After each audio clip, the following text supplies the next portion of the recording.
Like we promised you, we've got a guest in studio. Karibu sana, karibia microphone. Thank you so much. Salimia wase. Good morning, guys. George Kadere over here. I'm so elated to be around. Wewe unafikiri wase wa reggae wanaongeanga hivyo? Hi guys, I'm so elated. Wewe sema wagwan. Wagwan my people.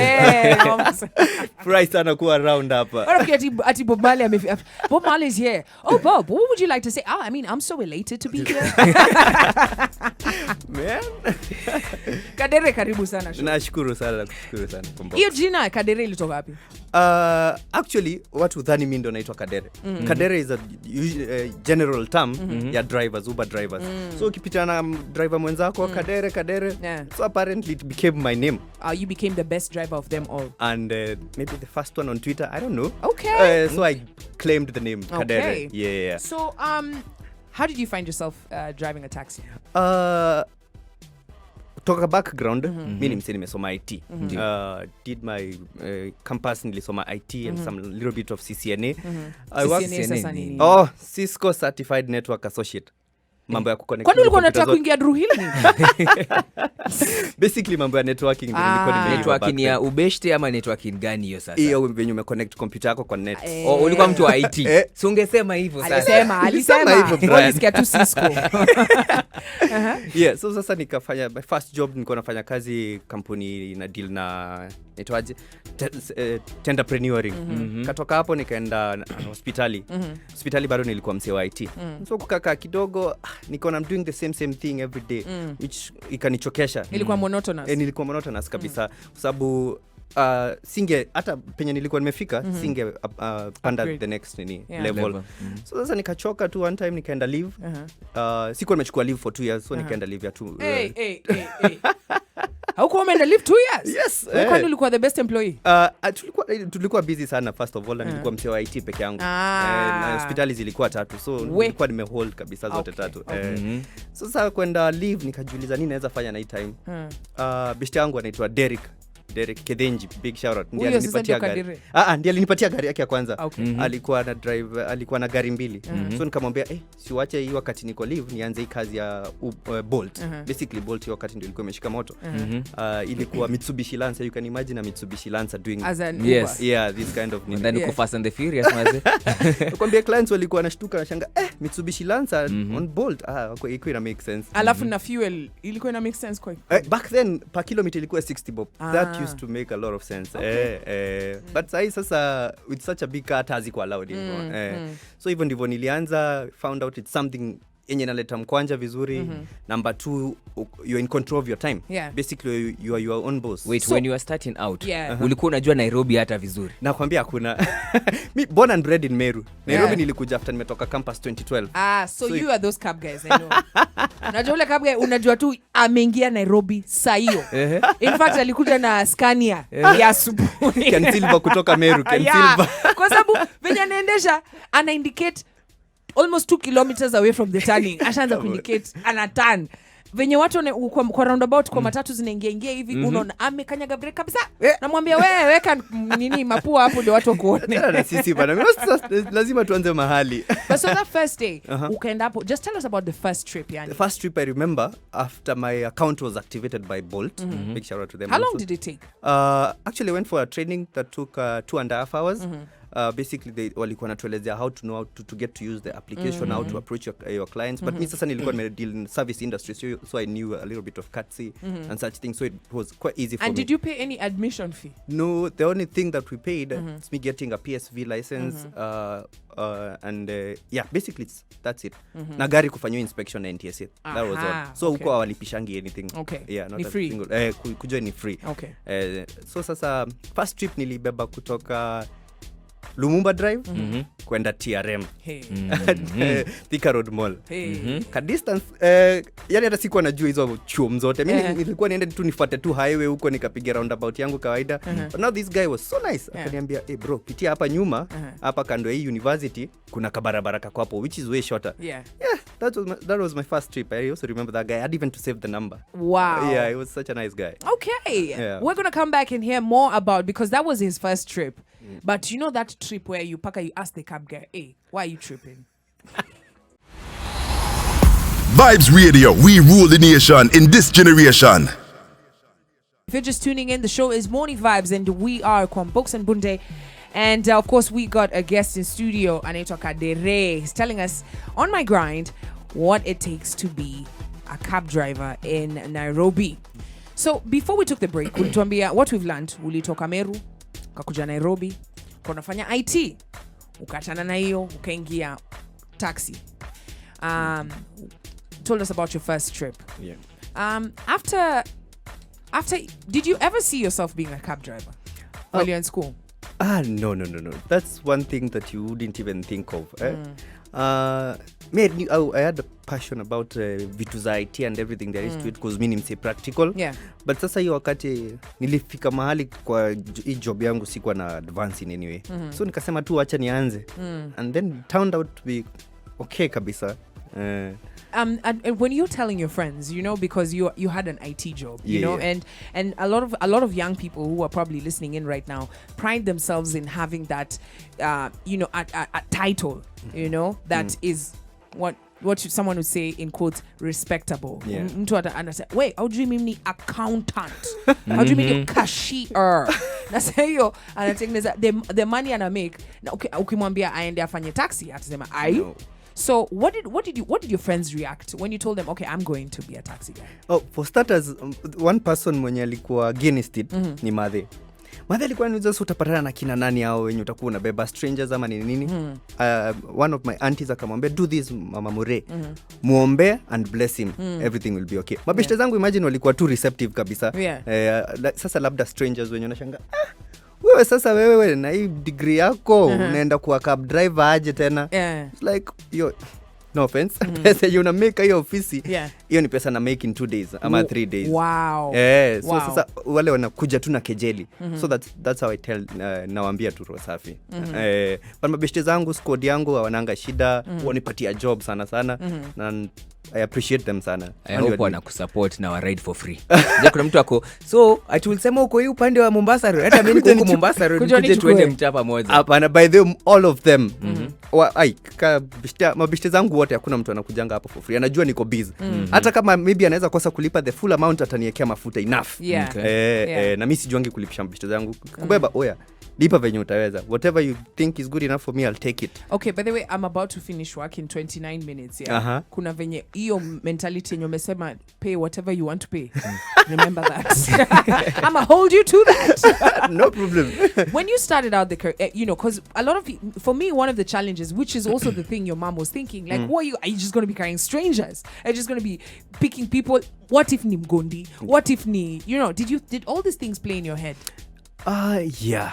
Kwa sababu tunakuwa in a couple of groups as drivers. Na unaonanga tu wase wanasema wao wamenyongwa mahali. What? It's been happening a lot of times. Kwa sababu you know, as a client, the only thing that you need to be a client, so ni a SIM card. SIM card hata unaweza enda ukote pale. Ufungue account nayo and then you are a rider. Sisi drivers lazima ukue vetted, documents zako zote zinajulikana. So naweza beba tu client yoyote amekota SIM card akarequest akatupa. It's over for them. Wow. So sasa sisi hapa yenyewe ni God to you tuweka. Hauwezi sema unaweza kuwa umebeba hata mse respectable kabisa amevaa suti nini. Huo ndiye anakuja na kumaga na kutolea gana na kupointia. Wow. It has happened to a couple of people. That Thank is so God. crazy. But let's focus on the positives. Since you started doing this job, have you had to have another side hustle? Apana. Oh yeah. I've been working as a data analyst at some company called Cloud Factory. Where I used to work for 4 days a week. Sasa nikachukua night shift. Kwanza when I told mom I'm a data analyst somewhere else and nachukua night shift, she was so glad kwa sababu akaniambia, thank God, au baby watu usiku tena. So sasa usiku from 12 midnight to 8 am the next morning, 4 days a week, I used to be at the office. So when do you sleep? After 8 am in the morning. I'm a light sleeper, so 4 hours, 5 hours per night per day is enough. And then sasa naingia kukula pesa yenu. 4 hours, 5 hours. This guy is on the full grind, yani. 24/7 tu ako. Ati nini sitaki kuongea ninafanya kazi. What? Yeah.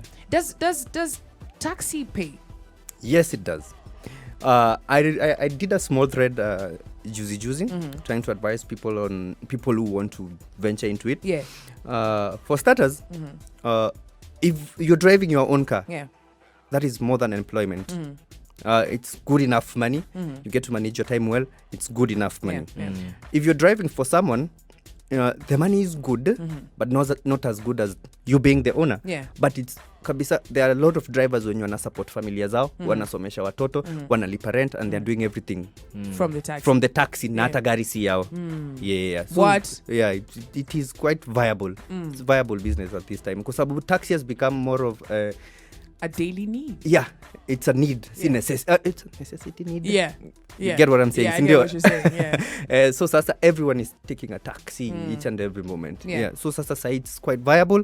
However, the numbers are becoming big. Okay. When we come back, we're still talking to Kadere. Kadere anatupatia tips. Kama umekaa tu hapo nyumbani unasema hakuna kazi na uko na gari hapo imekaa ama uko na driver's license na ulikuwa unasema mimi niweze kuwa na taxi driver na venye niko na degree. Vibes Radio, we rule the nation in this generation. It's now 20 minutes to 10 a.m. and of course we still got Kadere in studio. Yani anatuambia if this business of taxi iko viable.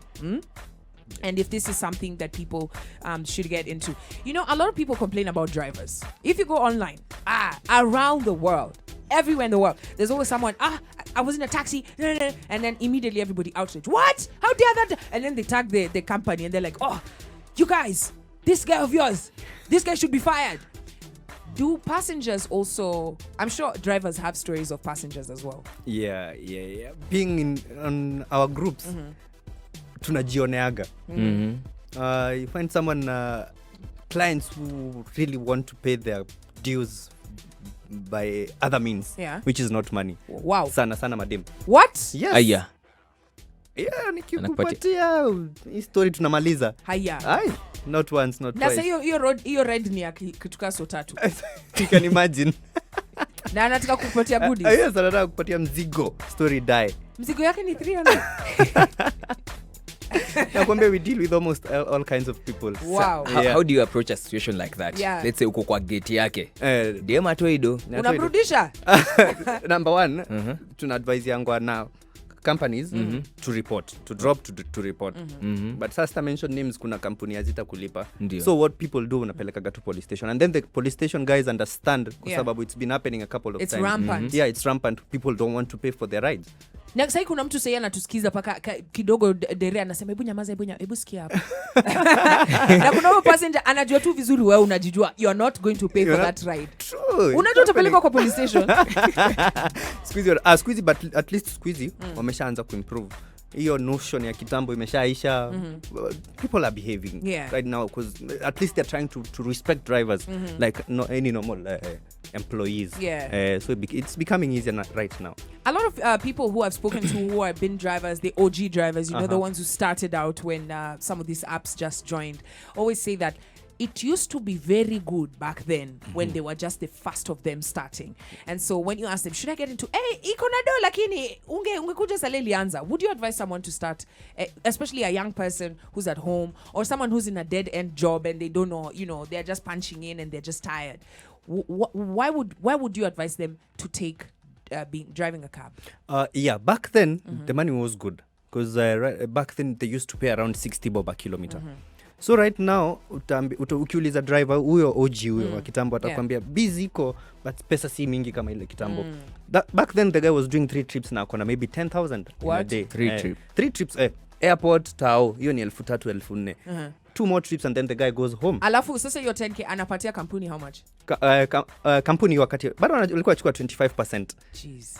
So mse amefanya 3 trips akona 75. Na umechapa hapa mdomo paka umekaukiwa mdomo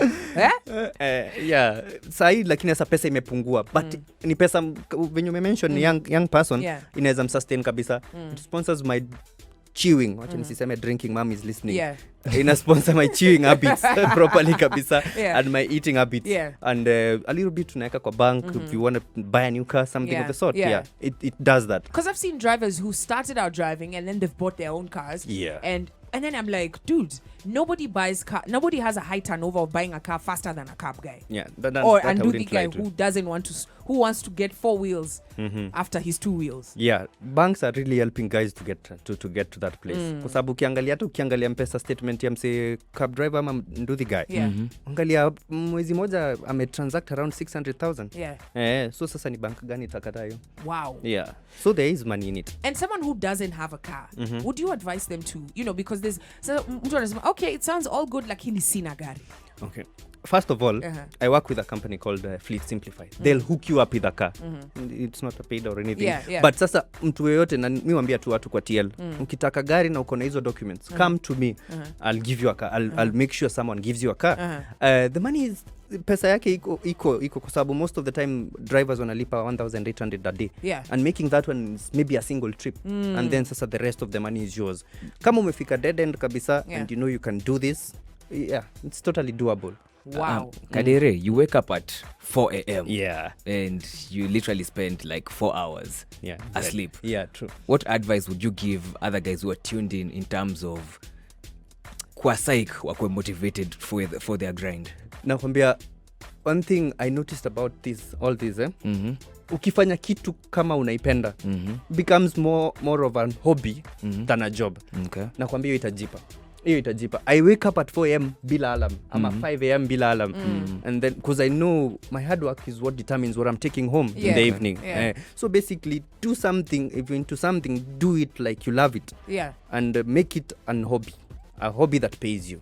Wow, I love it. Kadere, thank you so much for taking the time out of your day. Najua sasa ungekuwa kafunga mbaya, lakini umekama hapa kufungua akili ya mtu mwenye anatusikia sasa, mwenye amefika dead end.